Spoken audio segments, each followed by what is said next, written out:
ఈ దేశంలో గ్యాంగ్స్టర్స్ ఎక్కువగా ఉంటారు మరియు ఈ దేశంలో 70,000 మంది కంటే ఎక్కువ మంది జైల్లోనే ఉంటారు మరియు ఈ దేశంలో ఒక్కొక్క జైల్లో దాదాపు 40 నుంచి 50,000 మంది దాకా కుక్కుతారు మరియు ఈ జైల్లో చిన్న తప్పు చేసినా చాలు వాళ్ళందరినీ చంపేస్తారు మరియు వాళ్ళ జీవితంలో ఆశ అనేది చనిపోతుంది ఇక్కడ నుంచి బయటికి వెళ్తామని చెప్పి.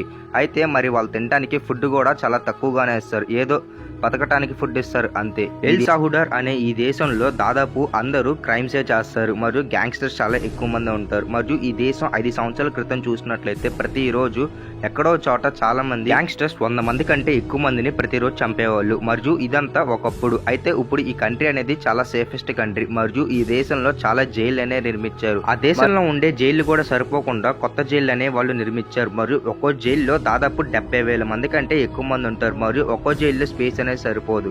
అయితే ఈ దేశాన్ని సేఫెస్ట్ కంట్రీగా చేయడానికి కారణం ఒక ప్రెసిడెంట్. ఆ ప్రెసిడెంట్ పేరే నయీబ్ బుకేలా. ఈయన ఆ దేశంలో ఎలక్షన్ లో పోటీ చేసి ఆ దేశానికి ప్రెసిడెంట్ గా ఎన్నుకోబడ్డారు. ఈయన ఎన్నుకోబడ్డ దాని తర్వాత ఆ దేశంలో రూల్స్ అండ్ రెసిడెన్షియల్ అన్ని ఆపేశారు. డిక్టేటర్షిప్ పాలన అనేది ఆ దేశంలో జరుగుతుంది మరియు డిక్టేటర్స్ ఎక్కడన్నా సరే కూడా డిక్టేట్ చేసేటప్పుడు చాలా మందికి నచ్చరు. కానీ ఈ దేశంలో మటుకు ఈ డిక్టేటర్ మటుకు ప్రతి ఒక్కరికి నచ్చుతారు మరియు ఈ దేశ ప్రెసిడెంట్ అంటే చాలా మందికి ఇష్టం.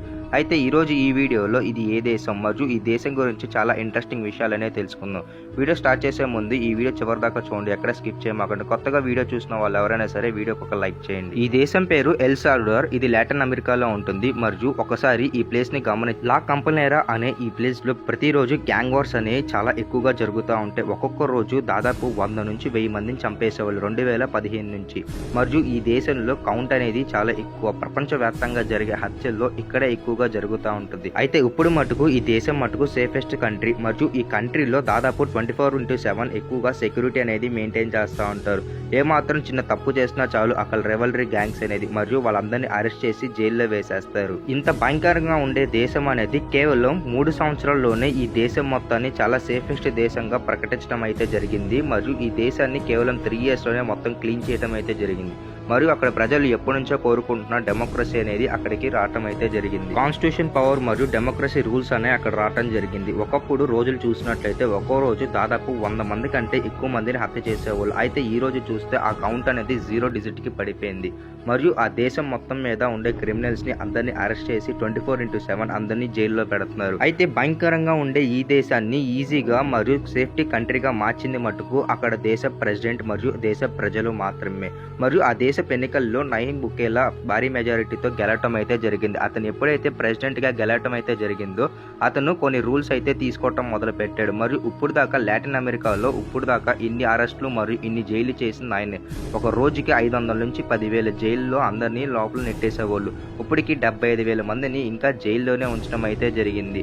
మరియు ఇప్పుడు దాకా ఎవరన్నా సరే ఆ దేశంలో క్రైమ్ చేయాలంటే చాలు వాళ్ళందరికీ నయీబ్ బుకేలా భయం అంటే ఏంటో చూపెట్టాడు మరియు గ్యాంగ్స్టర్స్ చాలా మందిని తీసుకెళ్లి జైల్లో పడేస్తారు మరియు ఈ జైలు అనేది కేవలం ఏదో ఉండటానికి ఉన్నారు అన్నట్టే ఉంటుంది కానీ ఈ దేశంలో ఉండటం కూడా చాలా కష్టం ఆ జైలులో. లాటిన్ అమెరికా మొత్తం మీద ఈయనకి ఉన్న పర్సంటేజ్ షేరింగ్ అనేది ఎక్కడ లేదు. దాదాపు 92% రేటింగ్ అనేది ఈయనకి ఇవ్వటం అయితే జరిగింది మరియు నయీబ్ బుకేలా ప్రెసిడెంట్స్ లో హైయెస్ట్ మేడ్ ప్రెసిడెంట్ గా ఈయన ఎన్నుకోబడ్డారు మరియు ఈయన చూసి చాలా మంది ప్రెసిడెంట్స్ ఇన్స్పైర్ అవటం అయితే జరిగింది మరియు ఈయన రూట్ లోనే చాలా మంది ప్రెసిడెంట్స్ రావటం అయితే జరుగుతుంది. మరియు ఈయన ఎలా అయితే చేస్తున్నారు చాలా మంది వారి దేశంలో అలాగే క్రైమ్ అనేది అనగొట్టాలి అని చెప్పేసి ఎంతో మంది ప్రయత్నిస్తున్నారు. ఆ దేశం ఒక అధ్యక్షుడు తీసుకున్న రూల్స్ బట్టి ఆ దేశం అనేది మారటం జరిగింది. అయితే చాలా మంది ఏమంటారంటే హ్యూమన్ రైట్స్ నుంచి ఎవరైతే సపోర్ట్ చేస్తారో వాళ్ళందరూ ఈ దేశంలో హ్యూమన్ రైట్స్ మరియు ఈక్వల్ వాల్యూస్ అనేది ఇవ్వరు మరియు ఈ దేశం మొత్తం మీద ఎక్కువగా ఫ్రీడమ్ కాకపోతే ఇక్కడ హ్యూమన్ రైట్స్ అనేది అస్సలు వర్కింగ్ అయితే చేయదు. ఎందుకంటే చాలా మంది ప్రజల్ని జైల్లో పెడతారు కాబట్టి ఫ్రీడమ్ అనేది ఈ దేశంలో ఉండదని చెప్పేసి అక్కడ చాలా మంది అంటా ఉంటారు. ఒకప్పుడు గ్యాంగ్స్టర్స్ కి భయపడితే ఇప్పుడు పొలిటీషియన్స్ కి భయపడాల్సి వస్తుంది వాళ్ళందరూ. అందుకనే ఆ దేశంలో ఎక్కువ మంది హ్యూమన్ రైట్స్ కమిషన్ వాళ్ళకి కంప్లైంట్ చేస్తూ ఉంటారు. 37 ఏళ్ల వయసు అప్పుడు నయీబ్ బుకేలా ప్రెసిడెంట్ గా ఎన్నుకోబడ్డారు. అది 2019 ఉన్న టైం అప్పుడు మరియు ఈయన ఎలక్షన్స్ లో భారీ మెజారిటీతో గెలవటం అయితే జరిగింది.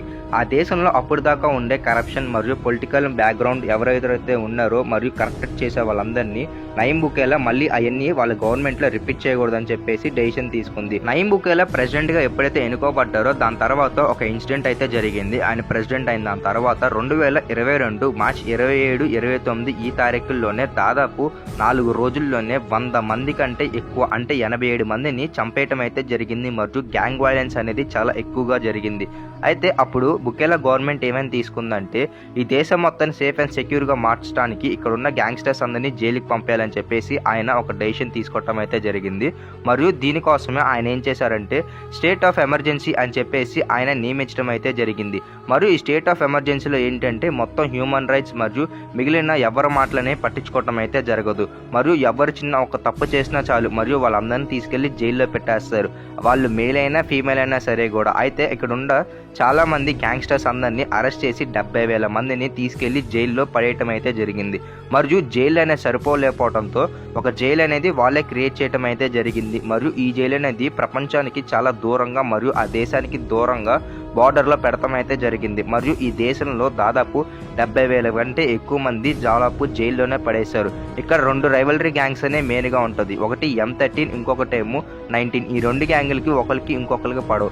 మరియు ఈ 2 గ్యాంగులు జైలుని తీసుకెళ్లి పడేయటం అయితే జరిగింది. ఒక్కొక్క సెల్లో దాదాపు 40 నుంచి 50 మెంబర్స్ కంటే ఎక్కువ మంది ఉంటారు. మరియు వీళ్ళకి ఫుడ్ అయితే వెజ్, నాన్ వెజ్ ఇలాంటివి ఏముండవు. జస్ట్ ఏదో బతుకున్నాం అని ఫుడ్ పెడతానికి మాత్రమే వీళ్ళకి ఫుడ్ పెడతారు. ఒకవేళ వీళ్ళు కనుక మాటినపోతే వీళ్ళందరినీ చంపేయటం, లేకపోతే వీళ్ళని తీసుకెళ్లి ఒక డార్క్ రూమ్లో వేసేస్తారు. మరియు ఇక్కడ ఏ గ్యాంగ్స్టర్ అయినా సరే కూడా లోపలికి వచ్చిన దాని తర్వాత అక్కడ రూల్స్ అనేవి పాటించాల్సిందే. మరియు ఒకవేళ పాటించకపోతే వాళ్ళు ఒప్పుకోరు. మరియు ఈ దేశం మొత్తం మీద చాలా సేఫ్ అండ్ సెక్యూర్గా ఉండేలాగా ఈయన డెసిషన్ తీసుకోవటం అయితే జరిగింది. మరియు లోపల ఉండే వాళ్ళందరూ బయటికి రావడానికి లేదు. మరియు కేవలం ఒక్కరోజు మాత్రమే వీళ్ళు బయటికి తీసుకొస్తారు. జస్ట్ వాళ్ళ బాడీ మొత్తాన్ని స్ట్రెచ్ చేస్తారు. దీనివల్ల వాళ్ళ బాడీ పార్ట్స్ అనేవి పట్టేయకుండా ఉండటానికి, వాళ్ళ మజిల్స్ అనేవి ఫ్రీగా ఉండటానికి మాత్రమే వీళ్ళు చేస్తారు. మిగిలిన అన్ని రోజు వీళ్ళు జైల్లోనే ఉంటారు. లోపల వీళ్ళకి ఎలాంటి కంఫర్ట్ ఫెసిలిటీ అనేది ఉండదు. మరియు జైల్ రూల్స్ మరియు హ్యూమన్ రైట్ కమిషన్స్ కానీ ఇలాంటి ఏం పనిచేయవు. మరియు దీని కారణంగానే చాలామంది బయట ఉండే NGOస్కి కంప్లైంట్ చేయడం అయితే మొదలుపెట్టారు. మరియు ఈ జైల్లో చిన్న తప్పు చేసినా చంపేయటం కారణంగా ఎవరన్నా సరే కూడా బయట గవర్నమెంట్కి అగెనెస్ట్గా ఏమన్నా మాట్లాడినా సరే కూడా వీళ్ళందరినీ తీసుకెళ్లి జైల్లో వేసేస్తారు. టెర్రరిస్టులని మరియు గ్యాంగ్స్టర్ని జైల్లో వేశారంటే ఒక అర్థం ఉంది. కానీ చాలామందిని మామూలు ప్రజల్ని కూడా జైల్లో వేశారని చెప్పేసి వీళ్ళ అడ్మినిస్ట్రేషన్ మీద చాలా మరకలనే పడటం అయితే జరిగింది. మరియు దీని కారణంగానే గవర్నమెంట్లో ఇప్పుడు దాకా NGOస్ ఏవైనా సరే కూడా మాట్లాడినట్లయితే వాళ్ళని కూడా ఒప్పుకునే వాళ్ళు కాదు. కాబట్టి హ్యూమన్ రైట్స్ కూడా ఈ దేశంలో చాలా వెనుకబడిపోయి ఉంది. ఆ దేశంలో ఈ రోజుకి కూడా స్టేట్ ఆఫ్ ఎమర్జెన్సీ అనేది ఇంకా జరుగుతూనే ఉంది. మరియు అక్కడ బయట NGOస్ ఇప్పటికీ ప్రొటెస్ట్ చేయడం అయితే జరిగింది. మరియు నయీం బుకేలా ఇలా చేయటం వల్ల చాలా మంది గ్యాంగ్స్టర్స్ మారతారు అనుకుంటే మాత్రం అది తప్పు. ఎందుకంటే గ్యాంగ్స్టర్స్తో పాటు మామూలు ప్రజలు కూడా చాలా మంది భయపడటం అయితే జరిగింది. ఎందుకంటే వాళ్ళకి ఫస్ట్ ఫ్రీడమ్ అనేది లేదు. మరియు ఫ్రీడమ్ అనేది లేకపోయేసరికి ఎవరన్నా సరే జైల్లో పెట్టేస్తున్నారు. ఏమైనా అధికారికి ఏమైనా ఎదురుగా మాట్లాడినా చాలు జైల్లో పెడతారు. 2024 ఎలక్షన్ అప్పుడు అక్కడ దేశ ప్రెసిడెంట్ ఎన్నుకోబడ్డారు. మరియు నయీం బుకేలా రెండోసారి ప్రెసిడెంట్గా మరియు భారీ మెజారిటీతో గెలవటం అయితే జరిగింది. ఫస్ట్ టైం ఆయన గెలిచినప్పుడు ఆయన vote share just 54% approval rate అయితే వచ్చింది. సెకండ్ టైం ఎప్పుడైతే గెలిచాడో 85% అప్రూవల్ రేట్ అయితే వచ్చింది. మరియు ఈ రోజుకి కూడా ఆ దేశంలో ఫ్రీడమ్ ఆఫ్ ప్రెస్ మరియు ఫ్రీడమ్ ఆఫ్ స్పీచ్ అనేది ఏమీ ఉండదు. మరియు ఏ గ్యాంగ్స్టర్ అయినా సరే కూడా దేశానికి కొంచెం వెనుతిరిగినా సరే కూడా అతను తీసుకెళ్లి జైల్లో పెట్టేస్తారు. మరియు ఈయన తీసుకున్న డిక్టేటర్షిప్ రూల్స్ వల్ల ఈ రోజుకి కూడా ఈ దేశం అనేది ఇంకా సేఫెస్ట్ దేశంగా ఇంకా రన్ అవుతుంది. ఇప్పుడు ఈ దేశాన్ని ఆ దేశ ప్రెసిడెంట్ ఎకనామికల్గా స్ట్రాంగ్ చేయాలనుకుంటున్నారు. మరియు సింగపూర్గా దీన్ని మార్చాలనుకుంటున్నారు. కానీ ఈ దేశంలో ఎక్కువగా పొలిటికల్ పవర్ మరియు మనీకే ఎక్కువగా వాల్యూ ఇస్తారు. మరియు టెర్రరిస్ట్ గ్రూప్స్ ఏమున్నా సరే కూడా వాటిని అంతం చేస్తారు. అయితే ఇక్కడ ఫ్రీడమ్ అనేది అసలు ఉండదు. కాబట్టి ఒకవేళ ఈ గవర్నమెంట్ ఎంతైతే ట్యాక్స్లు విధిస్తుందో మరియు ఆ ట్యాక్స్లు అనేవి పే చేయాల్సి ఉంటుంది. కాబట్టి ఇన్వెస్టర్స్ కూడా ఆలోచించుకుంటున్నారు. మరియు ఈ వీడియో ద్వారా మీరు కొన్ని కొత్త విషయాలనే నా ద్వారా తెలుసుకునే అనుకుంటున్నాను. మరియు ఈ వీడియో నచ్చితే ఒక లైక్ అయితే చేయండి. మరియు మీ ఫ్రెండ్స్ అండ్ ఫ్యామిలీ మెంబర్స్కి ఈ వీడియో షేర్ అయితే చేయండి. మరియు ఛానల్ని ఆల్రెడీ ఎవరైతే సబ్స్క్రైబ్ చేసుకొని పక్కన బెల్ ఐకాన్ ఆన్ చేశారో వాళ్ళందరికీ చాలా థ్యాంక్స్.